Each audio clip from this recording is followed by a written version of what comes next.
Orígenes del evolucionismo.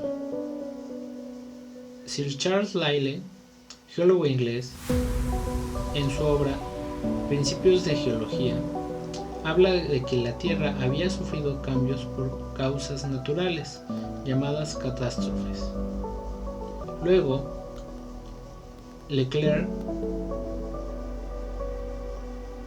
intenta integrar que los hechos en un desarrollo histórico continuo forman los cambios de especies en relaciones al medio. Posteriormente, Lamarck define una teoría de la evolución relacionada con el comportamiento, esto en su obra de filosofía de la zoología, donde propone que los caracteres adquiridos se dan en 4 fases. 1.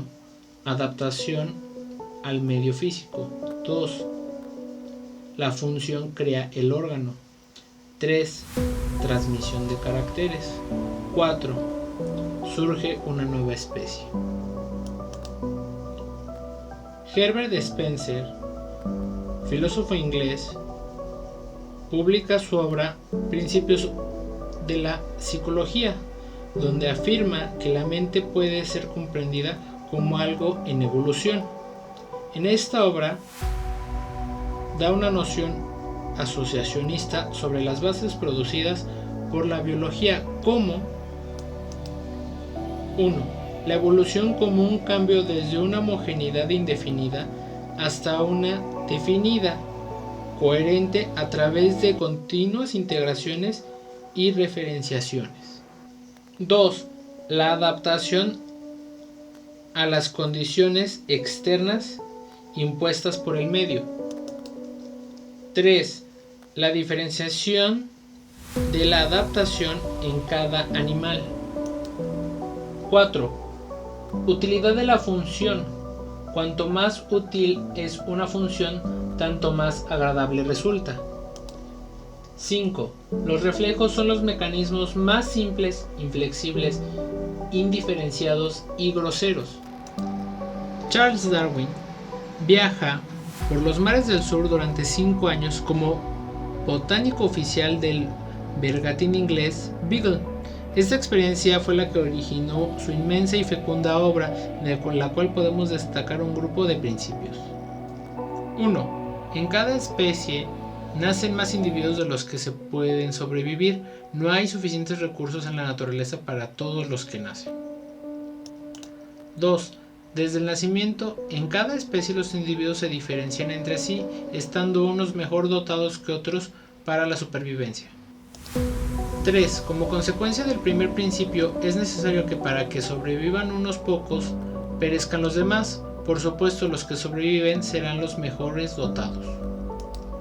4. En esta lucha continua por la vida se ponen en juego toda clase de habilidades, que con el ejercicio múltiple y variado en determinadas circunstancias da como resultado la adquisición de nuevas habilidades o el desarrollo de las que ya tenían, llegando a un punto en el que esta adquisición y desarrollo posee de tal manera una forma parte tan interna del ser que se transmite así a su descendencia.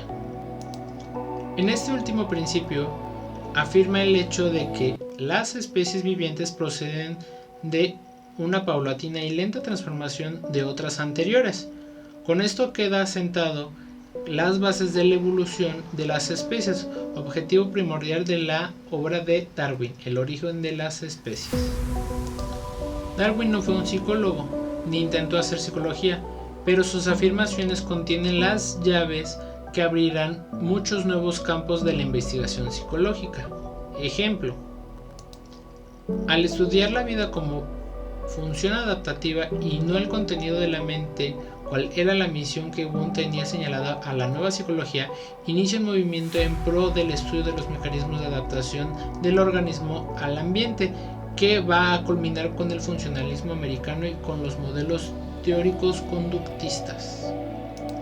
Al señalar la continuidad y semejanza entre los animales y hombres, rompe la tremenda barrera que Descartes puso entre unos y otros, y así inicia la floreciente escuela inglesa de psicología animal, que provocara el entusiasmo por la psicología comparada en Estados Unidos desde finales del siglo XIX. Además de una actitud de observación, recopilación y clasificación de datos, Darwin se interesa por la génesis de los rasgos evolutivos. Esto animó a los psiquiatras del siglo pasado a dedicarse a la clasificación de enfermedades mentales, a los estudios etiológicos de las mismas. Con ello se da pie al nacimiento de la psicología clínica y de la psiquiatría moderna.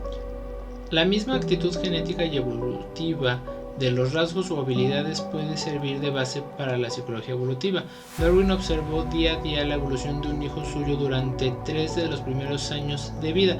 Este mismo procedimiento se usó casi un siglo antes por el filósofo alemán Tiedemann, observando los primeros años de su hijo Federico. También el problema de cómo se adapta el ser vivo al ambiente va a interesar a la pedagogía moderna, en el problema de la adquisición y aprendizaje de hábitos y destrezas. La psicología comparada. En el desarrollo histórico de la psicología comparada podemos destacar varios enfoques. Después de que Darwin publicara su obra sobre las emociones en el hombre y los animales, algunos psicólogos ingleses, basándose en anécdotas más o menos fiables sobre ciertos comportamientos de animales domésticos, llegaron a la conclusión de que el animal tenía un cierto grado de inteligencia, naciendo así la denominada escuela anecdotista o antropomorfista de psicología comparada. Otros, partiendo del principio científico del reduccionismo, opinaban que el comportamiento animal dependía del instinto. Para otros, el animal aprendía por casualidad o por ensayo, error y éxito. Otros explicaban el comportamiento como una especie de tropismo que movía el animal en una u otra dirección. La escuela anecdotista. Esta escuela se basa en una teoría darwiniana según la cual la escala filogenética forma un continuo, llegado a afirmar que los animales superiores poseen una cierta capacidad, aunque rudimentaria, de razonamiento. Entre los más destacados representantes de esta escuela se encuentra el propio Darwin y Sir John Lubbock, que en 1882 escribió una obra sobre la vida de las hormigas, avispas y abejas, en la que, al hablar de la vida social de estos insectos, se atribuye cierto grado de inteligencia. El más conocido de esta escuela es el inglés George John Romance. En 1882 publicó la obra Inteligencia Animal, considerada por muchos el primer libro de psicología comparada y en el que se usa por primera vez este término. Escuela instintivista. Douglas Spalding, a principios de 1870, escucha unas conferencias de Alexander Bain en las que defendía que el comportamiento de los animales es aprendido por imitación de sus congéneres. Posteriormente, Douglas priva a pollos recién nacidos de la compañía de sus congéneres para así observar lo que hacían sin la interferencia de la imitación. Se comprobó que muchas pautas de conducta eran específicas y obedecían a un mecanismo nervioso central que se transmitía hereditariamente.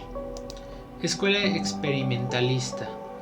Lloyd Morgan es el iniciador de la psicología experimental animal en el campo, mientras que Thorndike lo será de la psicología experimental animal en el laboratorio y con aparatos.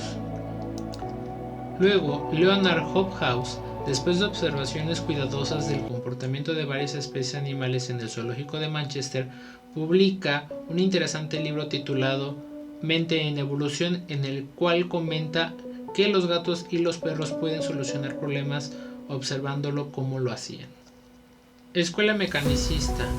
Jacques Loeb, biólogo alemán, esbozó una teoría sobre el tropismo animal. Loeb adopta una postura mecanicista más inclinada a la psicología de la acción que al pensamiento y muy ligada a la fisiología física y química. El tropismo es un proceso dirigido de aproximación o alejamiento respecto a ciertos objetos del medio circundante. Genetistas y ambientalistas. Para los ambientalistas, el factor determinante de la conducta es el ambiente. Por otro lado, en 1924, Tolman cruza entre sí ratas que demuestran ser más hábiles en solucionar problemas en el laberinto y por otro lado, entre sí ratas menos hábiles, y comprueba que la descendencia de las más eficientes es más hábil que las de las otras. Etólogos. En Europa, Lawrence estudia el comportamiento de los animales en su medio habitual, desarrollando la conocida escuela de etiología animal. La palabra etiología es usada en Francia desde la mitad del siglo XVIII, refiriéndose con ella al estudio de la conducta animal y como un capítulo dentro de la zoología. En los primeros años del siglo XX se independiza de la zoología, convirtiéndose en una ciencia independiente gracias a las investigaciones del médico y zoólogo alemán Konrad Z. Lorenz, que fueron publicadas en artículos de divulgación y que su alumno Nicolas Tinbergen recogió y sistematizó en su obra El estudio del instinto, considerado como el primer manual moderno de etología. La psicología diferencial. Estudios de tiempo de reacción. Donders y de Jager en la década de 1860 comprueban la importancia de otros factores de índole no exclusivamente fisiológica, sino también psíquica y de planteamiento experimental acerca de los tiempos de reacción. Para dilucidar todos estos problemas se diseñan 3 clases de experimentos con sujetos humanos. Experimento de reacción sencilla. El sujeto tiene que responder de una manera determinada, oprimiendo o soltando un interruptor lo más pronto posible al presentarle un estímulo, una luz o un zumbido. Experimento de reacción de discriminación de Donders. Al sujeto se le pueden presentar varias clases de estímulos, notas distintas, luces de distinto color, etc., teniendo que responder rápidamente solo a uno. Experimentos de reacción de elección. Ante la presentación de cualquiera de 2 estímulos, luz verde o roja, se dice al sujeto que cuando aparezca uno responderá con la mano derecha y con la izquierda cuando aparezca el otro.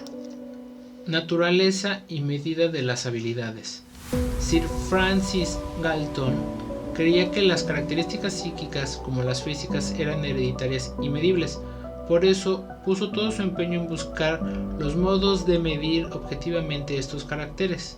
En 1869 apareció en su obra El genio hereditario, una investigación con el método genealógico, las líneas familiares de hombres excepcionales, tratando de demostrar con los datos obtenidos que las cualidades eminentes de estos genios se encuentran frecuentemente y con claridad en sus antepasados, y que no sería posible explicar su existencia por la mera influencia del medio ambiente. Para ello rastreó las historias familiares de Bach, de los magistrados del Tribunal Supremo, de los lores, jueces, etc. En su opinión, había pruebas suficientes para creer que en el genio hereditario y aún más que se heredaba un tipo de conocimiento concreto y específico, de talento musical, jurídico, etc. Alfred Binet comenzó su carrera científica en el Laboratorio de Psicología Fisiológica de la Sorbona. En 1900, su afición se centra en el Laboratorio de Pedagogía Experimental. Fruto de sus experiencias fue la famosa escala de inteligencia. En 1904, el ministro francés de Institución Pública pide a Binet que confeccione un test para detectar en los primeros grados a los niños deficientes mentales, con el fin de enviarlos a escuelas especiales. En 1905 publica en el Année psychologique el primer test de inteligencia en colaboración con Simon, escala Binet-Simon. Esta escala contiene 30 pruebas de dificultad creciente en la que se utilizaban diversos procedimientos. Cada grupo de pruebas podía ser resuelto exitosamente por niños de una edad determinada.